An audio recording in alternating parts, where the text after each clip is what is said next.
As a vampire, I unexpectedly found myself transported to an ABO world, where I have transformed into an Omega. Isn't it rather unfortunate?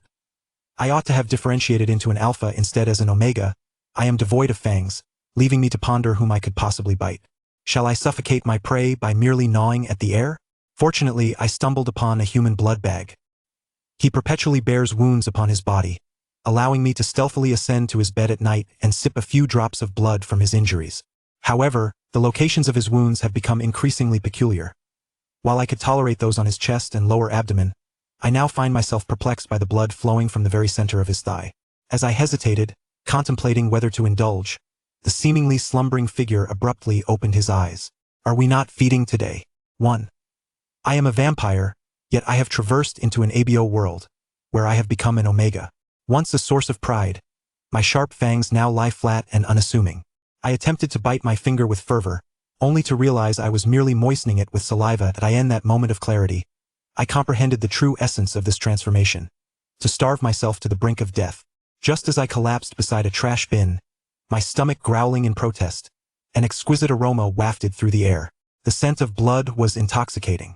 I lifted my gaze and confirmed that the enticing aroma emanated from a man not far off. Blood dripped from his fingers. I resolved to follow him, stealthily infiltrating his abode to satiate my hunger come nightfall. As for the droplets staining the ground, beings of our noble bloodline would never deign to consume food from the earth. Even if it meant wasting away or perishing from hunger, I would never stoop to lick a single drop.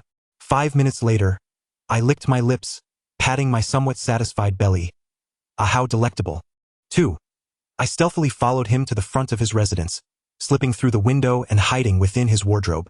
This was a solitary villa, guarded by numerous security personnel, yet they appeared to be idling away, merely collecting their salaries. Inside the wardrobe, an array of his garments lay strewn about, each imbued with the pungent scent of rust and pheromones. The intoxicating aroma enveloped me, igniting a fervent desire within, and my hunger intensified, compelling me to gnaw on his clothes for sustenance. Each article bore the imprints of my teeth, stained with remnants of my desperate thirst. Just as I felt myself on the brink of fainting from hunger, he finally extinguished the lights and reclined upon his bed, his breathing gradually settling into a steady rhythm. Quietly, I emerged from the wardrobe, internally whispering, "Forgive me, I did not intend to trespass." My hunger simply became unbearable. Vampires possess exceptional night vision, and I distinctly observed his fingers dangling at the edge of the bed. Cautiously, I knelt beside him, tentatively extending my tongue to taste his fingertips, all the while scrutinizing his response. Once I confirmed he was in a deep slumber, I promptly enveloped his fingers within my mouth, savoring them. The softness of my tongue met the coarse texture of his fingertips, sending shivers coursing through my body. Blood flowed in rivulets into my mouth, filling it with the sweetest nectar I had ever tasted. Intermingled with his pheromones, the dual sensations sent waves of pleasure cascading through me, electrifying my senses. Just as I was lost in ecstasy, I abruptly felt his fingers stir within my mouth, teasingly caressing my tongue. In that fleeting moment, my heart nearly ceased its rhythm. His fingers remained lodged within my mouth, caught gently between his teeth. Fear gripped me, causing my entire body to tremble as I widened my eyes, timidly gazing at his face. His sharp brows were etched with an icy demeanor, yet his eyes were firmly shut, showing no sign of awakening. A sigh of relief escaped me. He was likely merely restless in his dreams. My stomach still only half satisfied, I again drew his fingers into my mouth to suckle. Time became a blur, and at last, my hunger subsided. Reluctantly, I released his fingers and glanced at him once more. Startled, I noticed his lips had turned pale. I estimated I hadn't consumed that much, feeling a pang of guilt wash over me. Resolutely, I stood, gently prying his mouth open, and pierced my finger with my sharp canines, allowing a droplet of my blood to fall into his mouth. The blood of a vampire is a precious elixir, capable of miraculous rejuvenation. Each drop is invaluable. A twinge of pain struck my heart, yet I squeezed out a few more droplets. After all, one must adhere to a sustainable approach. Should he perish, my source of sustenance would vanish. Within moments, his complexion regained its rosy hue. I retreated back into his wardrobe, cradling the clothes imbued with his pheromones, and drifted into a blissful slumber. 3. Upon waking in the morning, he had already departed, leaving the bed empty. A few of his garments lay discarded in the laundry basket, which I dutifully placed into the washing machine. I took the opportunity to conduct a thorough cleaning of the place.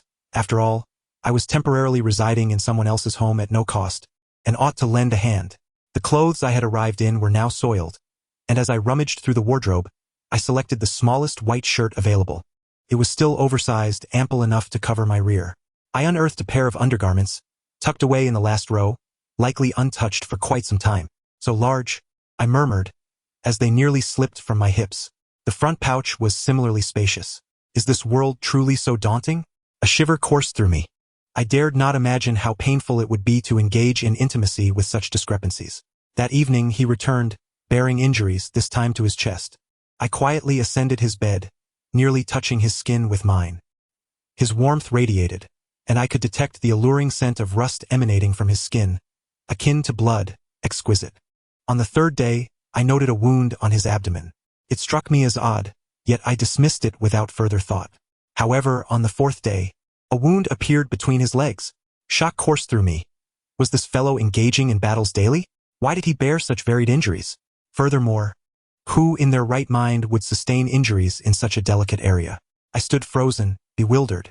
Minutes ticked by as I remained transfixed, particularly as the mingling scents of his pheromones and blood enveloped the room, perpetually teasing my senses.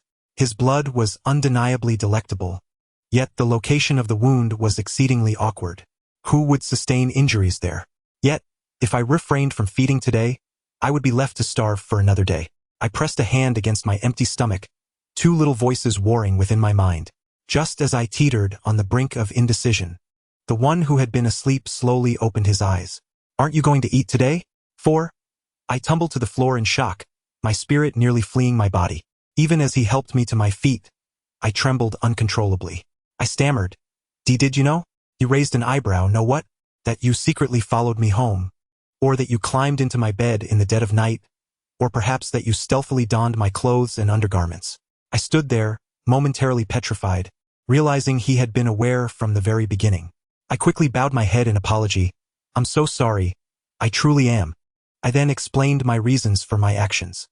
He moved to the bar, pouring himself a glass of red wine, casting a shadow that made him resemble a noble duke of the vampire realm, exquisite, elegant, and composed. Through our conversation, I learned his name, Sir Chun-Yi. So, you are a vampire who has crossed over, and you follow me merely for the taste of my blood? Why, yes. I nodded, fearing he might misconstrue my intentions. I hastily added, but I also help you tidy up during the day. Heh. Sir Chun-Yi chuckled lightly, then asked me, How old are you? 19. The legal age in the star realm is 20. Sir Chun-Yi seemed to grit his teeth in annoyance. TSK. Still just a juvenile little vampire. Can you control your pheromones? I shook my head in confusion. Can pheromones even be controlled? He sighed in exasperation. Since the day you started following me, your pheromones have been everywhere. This room is filled with your pheromones. Sutang, I am also an adult. 5. Last night's dinner consisted of Sir Chun-Yi drawing blood from his own finger for me to savor. Yet his hand was restless, constantly stirring. Early in the morning, he took me to register my residency, making me a legal citizen of the Federation. Subsequently, he purchased a plethora of clothing for me, meticulously selected by him. While shopping for undergarments, he effortlessly found the right size for me, then casually remarked, Next time, don't wear my pants. They're too large and ill-fitting for you. A few sales clerks nearby erupted in laughter, exclaiming, Your husband treats you so well. I clenched my fists, yearning to deliver a couple of punches. How could he discuss such intimate matters with a straight face? Did I not have any pride? Moreover, the sizes I previously wore were not insignificant. It was merely the result of my crossing over that caused the mismatch. Ultimately, he escorted me to a university not far from home. Through the internet, I uncovered his true identity as a Federation general. Not only did he possess the highest grade of pheromones, but his mental prowess was also astonishingly formidable. Pursuers of his caliber could span from the Federation to the Empire. No wonder he always bears wounds, I mused. Truly, he was a commendable individual, aware of my circumstances, and even facilitated my registration, albeit not on the same ledger as his. Hey, are you watching Sir Chun-Yi again? Do not even entertain the thought. He is beyond our reach, my deskmate remarked, casting a glance at my phone screen. A few classmates in the front row, unwilling to concede, turned around to counter. Who says it's impossible? The elder of the Shi family once proclaimed that if he reaches the age of 30 without finding a spouse, he shall be compelled to enter into a match. Indeed, Shichini is merely a month away from turning 30. What if he fortuitously finds a match? Haha, did you not see today's news? Shichini has already been spotted entering a hotel with another celebrity. Do you truly believe you still have a chance? Until I boarded the vehicle home, that phrase echoed repeatedly in my mind. Just then, my phone buzzed with a news alert. Shock. Shichini and a celebrity spotted together at a hotel. Fong replies. In preparation for marriage. One accompanying image depicted Shichini entering a hotel alongside the star Chang Yuzhen. In the photograph, Chang Yuzhen tugged at Shichini's coat, their demeanor intimate. Another image showcased a screenshot of Chang Yuzhen. Thank you all for your blessings. I am currently preparing for marriage. The comment section erupted with netizens eager for gossip. Congratulations. General Shi is on the brink of a joyous occasion. Haha. I was still holding out hope for that 1 in a million chance to match with Shichini. Now, it seems it's all over. The most bitter candy in the world is Shichini's wedding candy.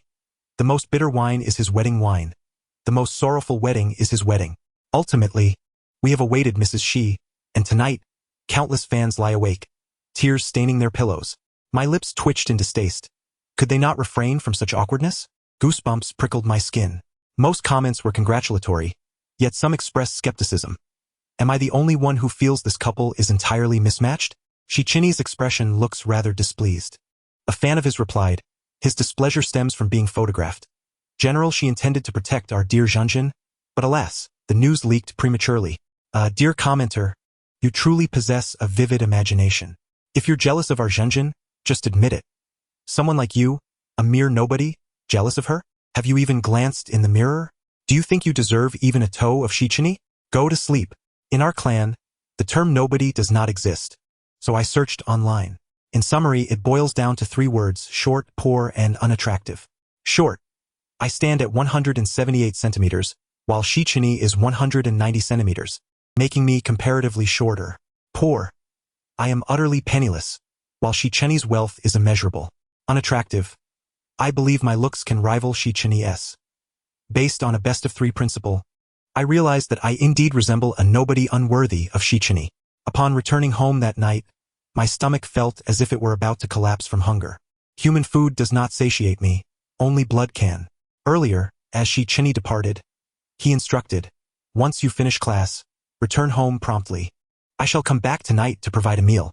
However, given today's news, it seemed highly likely that Shichini would be preoccupied with his new romantic interest. Despite my dwindling hopes, I texted him. What time will you be home? I'm so hungry. After a lengthy wait, he replied, apologies. I won't be home tonight. There's duck blood in the fridge. Make do with that for now, and I will satisfy you tomorrow evening. I gently shut off my phone. What a deceiver. He had assured me he would return tonight. I opened the fridge, took a bite of the duck blood, and promptly spat it out. It was dreadful, undoubtedly the most unpalatable blood I have ever tasted. To avoid going to bed on an empty stomach, I could only weep and finish the duck blood. As I lay in bed before sleep, I silently absorbed a harsh truth. Shichini was on the brink of marriage, and I was but an unworthy nobody. In the future, his nights away would only increase, and I might even be cast aside to welcome his new bride. I mused that perhaps I should seek a new blood source. The following day in class, I suddenly caught a whiff of a delectable aroma. It was blood. I turned around to find a classmate in the back row had inadvertently cut his hand. Blood trickling down the desk to the floor. I recognized him. He had previously added me on WeChat to invite me out, but I had heeded Shichini's words. They're all bad people. Don't associate with them. Now I realized, no one could be as wicked as Shichini. He was the true villain. The blood from the back row was enticing. Though it paled in comparison to Shichini's, yet it was undoubtedly preferable to the duck blood from yesterday. I vowed never to consume such revolting fare again. I offered him a tissue to staunch the bleeding and, blinking innocently, whispered, Didn't you invite me out before? How about tonight? He nodded in disbelief. All right, tonight it is. After class that evening, we strolled side by side out of school, intending to visit the newly opened claw machine nearby. I had already informed the Shi family's driver not to pick me up. I would return on my own. Yet, as I approached the school gates, I spotted that familiar vehicle. Just as I was about to call the driver, the back door swung open, and Shichini emerged, his face darkened with fury. His expression was as if covered in coal, eyes blazing with anger. I had never seen him so enraged. In an instant, various forms of coercion flashed through my mind. This was dire. I turned on my heel and fled. The inevitable conclusion of my escape was that Shichini seized me and unceremoniously tossed me into the back seat of the vehicle, my face down, imprisoned by his legs. As the partition descended, a sharp slap landed on my behind. I was taken aback. By the time I processed it, my face was burning with embarrassment. "Please, do not hit me there," I protested, shamefully pushing against his waist, attempting to struggle. However, my efforts were as futile as a mantis trying to stop a chariot. Easily subdued by Shichini, his countenance was cold, the frustration evident in his eyes. "Didn't I say I would be home tonight? Why are you not at home? Planning to go on a date with someone else?" Another few slaps followed, their force significantly greater than before, yet still not painful. The mention of this provoked my ire. My voice choked. "Didn't you also say you would return last night? Instead, you went off to a hotel with someone else." A torrent of grievances cascaded down, and I bit Shichini's arm in frustration. He looked utterly bewildered. "What hotel?" I pulled out my phone to show him the post I had seen yesterday. As he read, his expression darkened further. He gently patted my head, reassuringly saying, "It's all false. Don't believe it. I was held back by the elder at the old residence last night." He then made a quick phone call, succinctly commanding, "Delete the news, blacklist Chang Yuzhen." The atmosphere inside the vehicle became heavy with tension as I lay on his lap, too intimidated to move. Chang Yuzhen is a match arranged by the elder. I rejected it from the start and the photo was staged. My eyes widened in shock. "Huh? She is your match? Then there's no need to blacklist her, is there?" Shichini lowered his raven-like eyelashes, his gaze inscrutable. "If I do not clarify my stance now, and someone gets jealous later, I will still have to placate them." I nodded, half comprehending. After all, Shichini was set to be matched in a month, and it would indeed be troublesome if his future partner were to be upset about this matter. Yet, even with his explanation, why did my eyes still feel a tinge of bitterness? I tugged at his sleeve, timidly inquiring, "What type of person do you like?" Shichini fixed his gaze upon me, a hint of a smile gracing his lips. The audacious sort, daring enough to climb into my bed in the dead of night. That evening, Shichini personally accessed his holographic device and sent a message. "At Chang Yuzhen? Who are you?" Accompanying the text was an image of the lawyer's letter he had dispatched. "So, it appears that Shichini and Chang Yuzhen are hardly acquainted. Is she merely seeking attention?" "No, it seems Chang Yuzhen has lost her mind, daring to ride the coattails of Shichini's fame. To be fair, Shichini has never bothered with such matters before. His involvement this time is likely due to the need for alignment and accountability in the future. I wonder who will be fortunate enough to be paired with him. I am consumed by jealousy." Previously, Chang Yuzhen's fans had also brought to light instances where she had disparaged others as losers, leading to a wave of ridicule from netizens below. So, this is what protection looks like now, issuing a lawyer's letter. I've learned something new. Affectedly, Shichini is doing this to protect our dear Zhenjin Ugh. I nearly lost my dinner over that. As the situation escalated, a fan promptly deleted their account. In a single night, Chang Yuzhen lost millions of followers and found herself blacklisted by all entertainment companies. In the aftermath, she tearfully posted an apology video, but not a single soul offered her forgiveness. What awaited her was the harsh hand of the law. This minor incident swiftly faded, with nearly everyone turning their attention to Shichini's impending match a month later. However, I harbored little hope, for believing in such improbable events was akin to believing a sow could climb a tree. Moreover, Shichini's previously stated ideal partner was clearly not me. I dared not even suggest lingering at his home, let alone tempt him into my bed. The false Chang Yuzhen had departed, but the true Chang Yuzhen was an inevitable reality.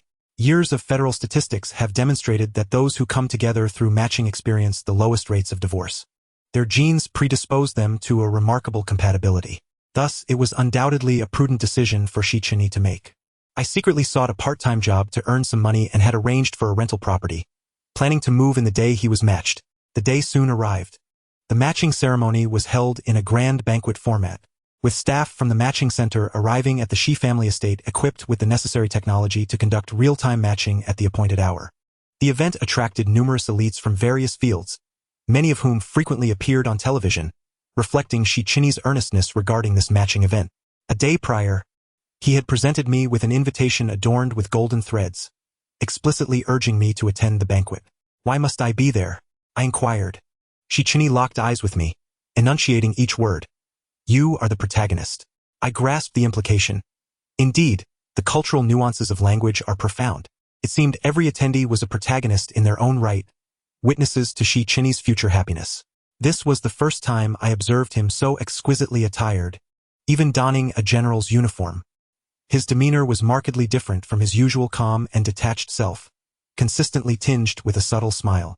I lingered in a corner, sipping on my orange juice, occasionally meeting his gaze. Was there something amiss on my face? Why did he keep staring at me? And now that he was about to be matched, what would he think of my presence? As the countdown to the match dwindled to a minute, Shichini was summoned to the preparation room by his family. Seizing the moment, I quietly slipped out of the venue. I returned to my rented room, turning off my phone to avoid any unwelcome news notifications. I switched on the television, hoping to distract myself with a show, only to hear the name Shichini as soon as the program began. To avoid further commentary, I swiftly changed the channel.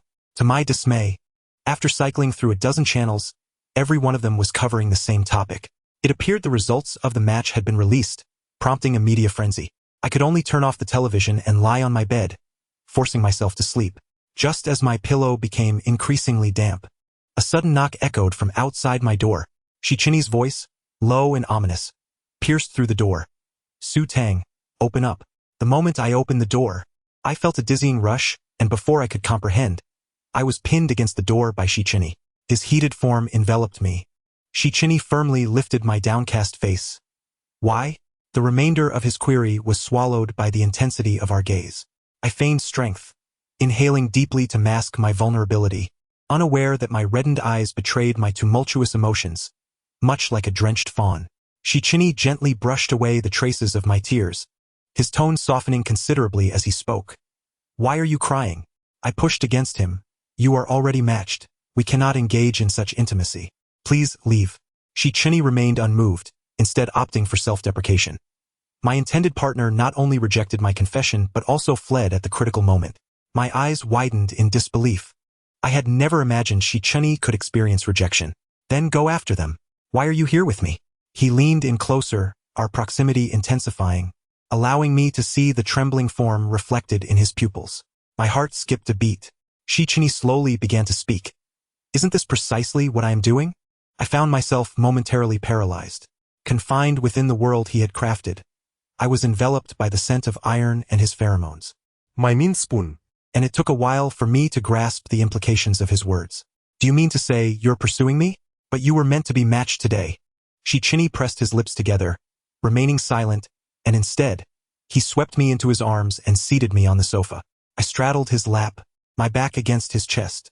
He switched on the television, which was now airing the incomplete coverage I had missed.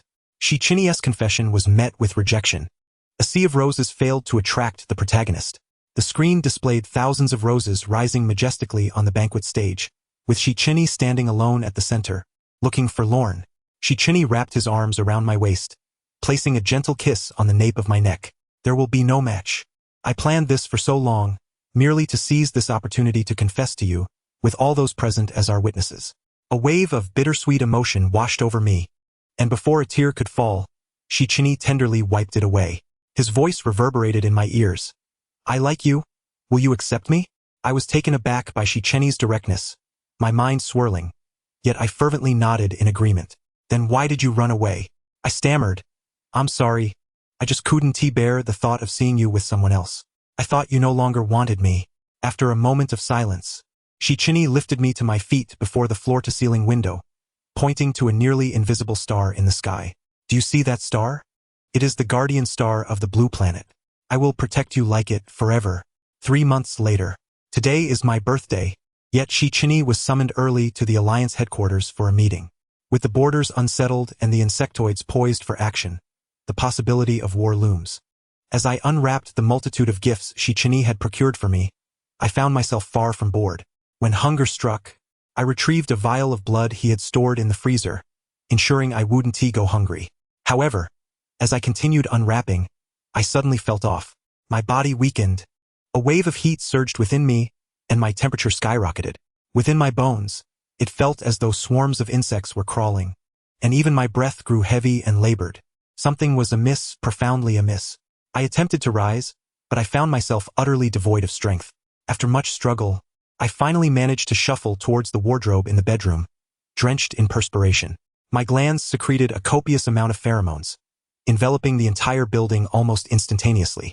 Every characteristic bore witness to one undeniable truth. My heat period had arrived. It was unbearable. I yearned for Shichini.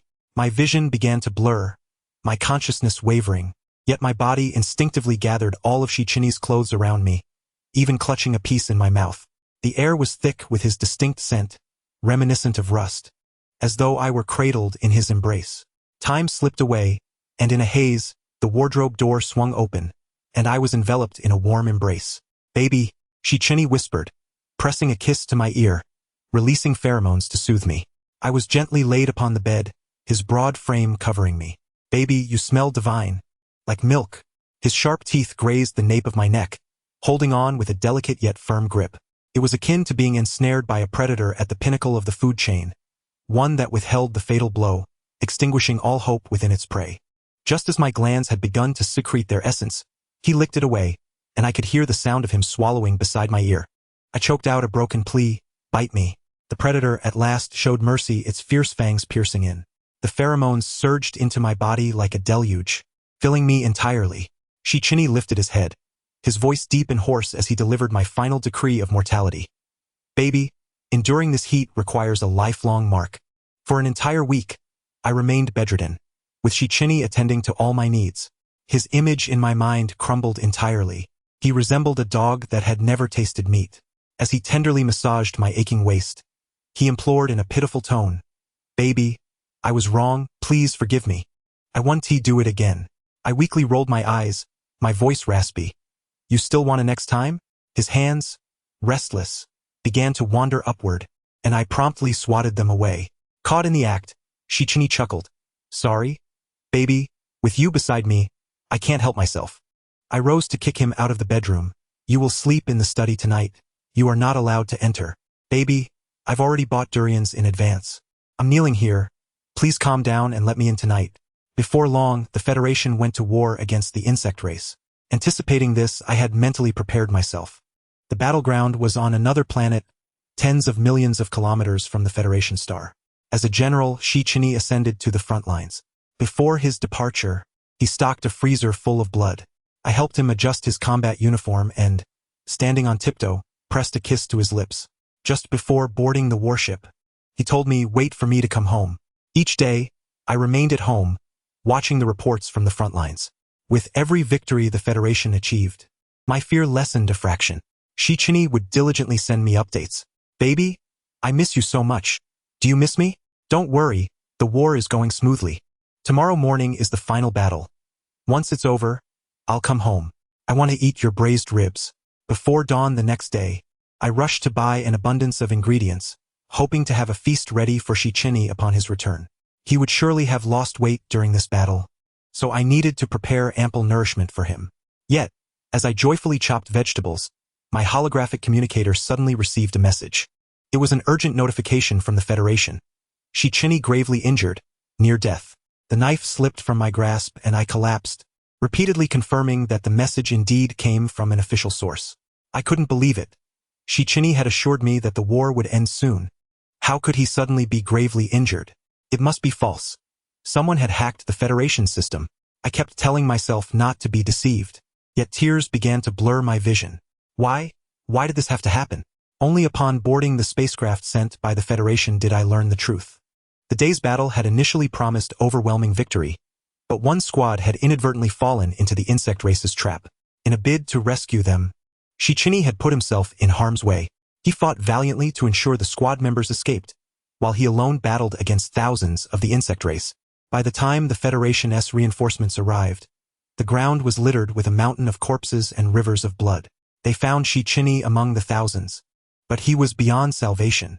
The ship sped through the stars, racing back to the battlefield, while the vessel carrying Shichini also rushed back at the utmost speed. We would converge at a point along the straight line. Clearly, the Federation intended for me to see Shichini one last time. But I refused to accept it. A man like him, one so deserving of punishment, should suffer for a millennium, not meet an untimely demise. He had told me to wait for his return. He had yet to come home. At last, the two ships met, and the moment I laid eyes on him, tears streamed uncontrollably down my face, all hope shattered. On the hospital bed, he was drenched in blood.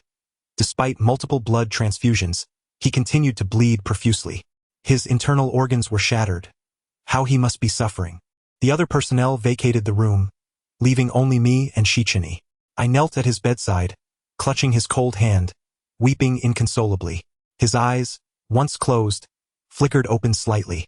"Don't cry," he whispered. He attempted to lift his hand to wipe away my tears, but midway, it fell limply.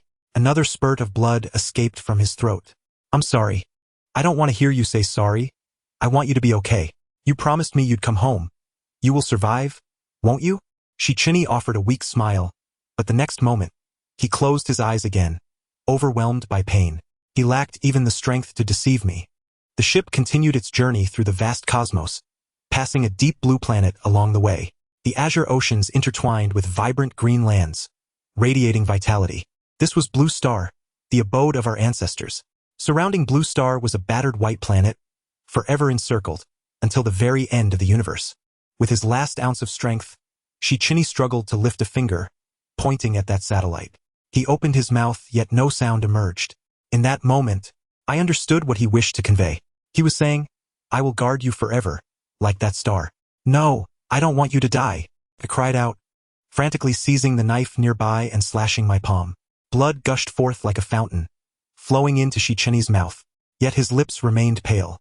Everything felt as though it had reverted to that initial summer night. I lay on Shichini's bed, surreptitiously drawing his blood from the wound. The summer breeze was gentle and warm, infused with the rich fragrance of flowers wafting in from the window. The moonlight caressed him softly. I cautiously squeezed blood from my fingertips, watching as his lips transformed from pallid to a vibrant hue. But now my palm had run dry, and Shichini still showed no signs of awakening. Without hesitation, I made another deep incision on my other hand. Human beings face life-threatening dangers after losing 30 of their blood, while for vampires the threshold is merely 5. My head began to spin, and the world around me gradually blurred into obscurity. Yet, I persevered, kneeling beside the hospital bed, my heart brimming with hope as I watched the blood flow into Shichini's mouth. Drink more, drink more. Blood was swiftly draining away, and so was my life. But I wished for him to survive. My life, every drop of blood within me, was for him. In the midst of chaos, I seemed to drift into a long dream. I found myself aboard a vehicle, where all the passengers hung their heads as though stripped of their souls. The scenery was shrouded in gloom. Outside the window, I glimpsed desolate, dilapidated forests and battlefields rife with gunfire. Everything appeared surreal and bizarre. The journey stretched endlessly, with no clear destination in sight. Suddenly, someone tapped my shoulder. I turned, unable to discern his face, yet instinctively felt a sense of familiarity, as if we had known each other for years. He said, "You shouldn't be here." Concurrently, the sights outside the window began to recede rapidly, the earth shaking violently. It was as if a smooth, flawless glass had been shattered at its core, countless shards cascading down, heralding the impending collapse of the world. I finally recalled who he was, and his features gradually came into focus. Shichini stood before me, frowning, his expression filled with regret. Yet I smiled, impulsively seizing his wrist and leaping out the window. The landscape outside vanished in an instant, and beneath us lay an abyss of nothingness. At the moment the world began to crumble, a brilliant light erupted from the distant valley. At last, the world was infused with color. End of the main text, Extra 1, Shichini. I once believed I would remain single for life, or perhaps be forced into a pairing by the age of 30. Yet, I never anticipated encountering the most significant person in my life. On the day I exited the military camp, my fingers bore some injuries, and someone stealthily followed me. Initially, I suspected he was a spy sent by the enemy, but that notion was swiftly dismissed. No spy would be so foolish. He fancied himself adept at stealth, yet his pheromones were unmistakably pervasive. I could only discreetly use my own pheromones to shield his scent, preventing others from detecting him and causing undesirable repercussions. His scent was reminiscent of milk, pleasantly sweet. Curiosity piqued. I wondered what he intended to do. Thus, I discreetly informed the guards at the entrance not to apprehend him. He climbed into my room, concealing himself in my wardrobe, likely reveling in his supposed success at stalking me. However, he took too long to emerge, and I had no choice but to feign sleep on my bed. As expected, believing me to be in deep slumber, he opened the wardrobe door. He knelt beside my bed, his breath brushing against my left hand's fingers. Meanwhile, my right hand was poised for a lethal strike. At the slightest hint of movement from him, I would not hesitate to end his life.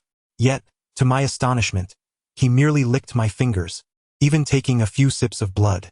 The subsequent events elude my memory. Only a sense of deep slumber remains. The following day, he again sought refuge in my wardrobe. Simultaneously, I sensed that he was no ordinary being. However, I entertained the notion of pranking him, deliberately inflicting minor cuts upon myself. True to form, he returned to drink my blood, adorably naive. His fuzzy head nestled against my chest, and I regretted placing the wounds there. Later, he confided that he was a vampire from another world. Though absurd, I found myself believing him. Considering his isolation in this world, I reluctantly used my identity to help him establish residency, integrating him into the Federation. Observing him cheerfully sipping blood each day touched my heart. It was a feeling I had never experienced before. I realized I had developed feelings for him. Yet, he seemed indifferent to me, seeking the company of others instead. That day, anger surged within me, and I couldn't resist giving him a few playful swats on the backside, though my strength dissipated. I hesitated to strike him hard, fearing he might cry. I sensed that I was doomed. Everyone in the Federation knew that if I failed to find a suitable partner, I would be forcibly paired by the age of 30. I yearned to confess my feelings to him on that day, before the eyes of all. But he vanished again. Doubt crept in. Did he truly not care for me? Rationality urged me to let go, yet I found myself unable to control the urge to seek him out. As he wept and embraced me, I felt relieved to have made the right choice. Since childhood, I had been captivated by tales of the blue star and the moon. I wanted to be like the moon, forever guarding him. During the days spent battling the insectoid creatures, I passed my leisure hours gazing at his photograph. No longer did I face the battlefield with indifference. Now, someone awaited my return at home. In the moment I found myself surrounded by thousands of insectoids. My thoughts were consumed by him. Never had I been so determined to survive. Yet, the insectoid's weapons mercilessly pierced my body. Watching him with tear-swollen eyes, I found myself unable to even wipe away his tears, and I loathed myself for it. I had broken my promise. I did not return home. I fell into a deep slumber, long enough that I thought I would be lost forever, until sunlight graced my face. I never expected to awaken in a hospital room, with him lying beside me. I held his bandaged hand. Our future still stretched ahead of us. Extra 2, Forum Post. On the first day of the new year, a post suddenly went viral. Shocking. Shichini makes his first appearance post-injury, apparently bringing someone home, possibly to meet the parents. Finally, we see Shichini. I'm sobbing. When I saw Shichini being wheeled out on a hospital bed, I literally cried my heart out. Oh my! There was blood everywhere. I couldn't stop the tears from flowing. Don't even mention it. I cried over Chung Yuzhen. I cried when the announcement was made. I cried when Shichini was in critical condition, and now I'm crying again seeing him here. I'm the most miserable one. The person above is spot on. My anxiety has finally eased. Shichini is all right. He is a great general, and the Federation cannot do without him. The original poster quickly uploaded more photos, capturing candid moments of me and Shichini walking hand in hand. These photos are stunning. He looks so adorable. Is this the boy who said to blush easily? Come let mommy give him a kiss. You're so bold. Shichini will definitely come over if he catches a whiff of that. Who doesn't know he's a pampered darling? So what? What's wrong with a cute little sweetheart? I'll kiss him. I'll kiss him. Come at me if you dare. To fulfill your wish, I've already sent a screenshot to Shichini's complaint box. Get ready to be smacked. What? Are you serious? I'm never playing abstract again. Bro, please let me off the hook. I was just joking. Who are you? Let us add each other as friends and discuss this in detail. What s with the commotion? This isn't a matchmaking platform. Shichini's gaze is so affectionate. I think I might faint from love. Wake up. That's someone else's love. Your love is right here. You no longer have to envy others because your love has arrived. I want to call the police. I feel a sense of helplessness as if my fists can't penetrate the light screen. The host must have received permission from certain individuals to commence the live broadcast directly. Has the host truly transitioned to live streaming? Such audacity! How many accounts would dare to engage in such antics? Hush! Do not stir trouble. Let the host bear the brunt of any consequences while we merely indulge in the spectacle. Ah, they have emerged. Shichini is directly grasping their hand. Goodness! Did you all see that? The nape is adorned with numerous bite marks. Silently raising a hand, the glands have become red and swollen. They must be quite intimate behind closed doors. Shichini typically appears aloof and restrained, yet it is astonishing to discover such a side to him in private. Goodness! I cannot fathom how many times they must change their mattress in a month. I bear witness. They change it daily, for I am the tissue paper by their bedside. I bear witness. I am the tie upon his wrist. I fear this live stream may not endure for long. Toe? Have those in the central district of the capital heard the sound of fireworks? Not only did I hear it, but I also saw it. If you don't believe me, take a look at the live stream screen. Ah! The fireworks are so beautiful. And there are so many drones. Wait, the drones seem to be forming words? Suddenly, the camera in the live stream shifts downward, no longer capturing the drones in the sky, but only framing myself and Shichini standing on the ground. I have a premonition. Shichini is about to do something grand. 1. Oh, dear family, at this exhilarating moment, we witness Shichini kneeling on one knee. Indeed, it is the very Shichini you envision, and it is indeed that single knee down. Ah, he has produced a ring. Goodness, it is enormous, nearly blinding my titanium alloy eyes. At this moment, my face is flushed with excitement. He extends his hand, and the ring successfully adorns the ring finger. Let us extend our congratulations to this couple. Congratulations. May you enjoy a century of harmony. Wishing you everlasting unity. May you be blessed with offspring soon. May you bear 18 children in one go. The end of the text. Thank you for listening. If you enjoyed it, please consider subscribing and liking to show your support. Until we meet again in the next story.